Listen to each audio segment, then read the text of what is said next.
By drilling down into the ice sheet, scientists can make long cores that offer snapshots of the last 900,000 years. I've got a small section of an ice core here. And if we look closely, you can see that there are lots of bubbles inside this ice core.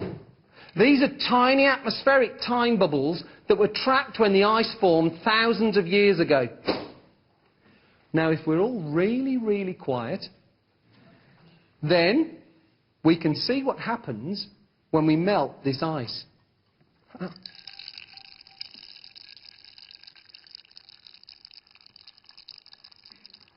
Sounds a bit like frying eggs.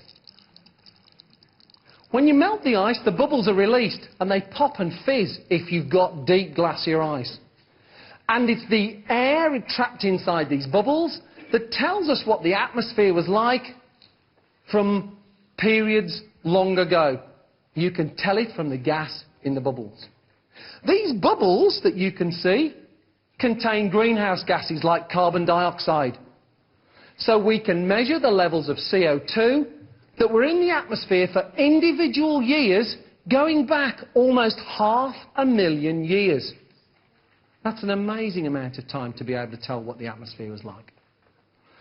But the story's not all about the bubbles. You can find out a lot from the ice itself, but more specifically from the oxygen in the H2O. On Earth, oxygen occurs in two different forms, or isotopes. There's oxygen-16 and the slightly heavier and slightly rarer oxygen-18. And the ratio of these two isotopes in the ice tells us something about how warm the Earth was.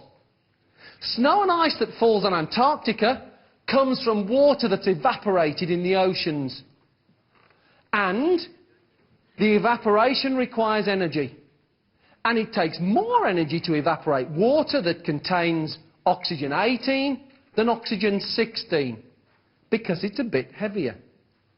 So the warmer the temperature in the air above the water, the more oxygen-18 evaporates. And that oxygen-18 then falls as snow and ice for that year. By measuring the ratio of the oxygen-16 and the oxygen-18 in an ice core, you can tell what the atmospheric temperature was for any year. So we can measure carbon dioxide and we can measure temperature levels going back 500,000 years. The amazing thing is that when you do this, the two match each other closely. So when carbon dioxide's high, temperature's high. When carbon dioxide's low, temperature's low. And that's been the same pattern for 500,000 years or so. So why does temperature rise and fall with carbon dioxide levels? CO2 in the atmosphere acts like a one-way insulator. It allows in heat from the sun, but doesn't let it all back out again. Burning fossil fuels has increased CO2 in the atmosphere. This traps more heat, and the temperature of the planet increases. But here's the worrying thing. If we look at what's happening now, carbon dioxide levels are higher and rising faster than we have ever seen. So what's going to happen to temperature?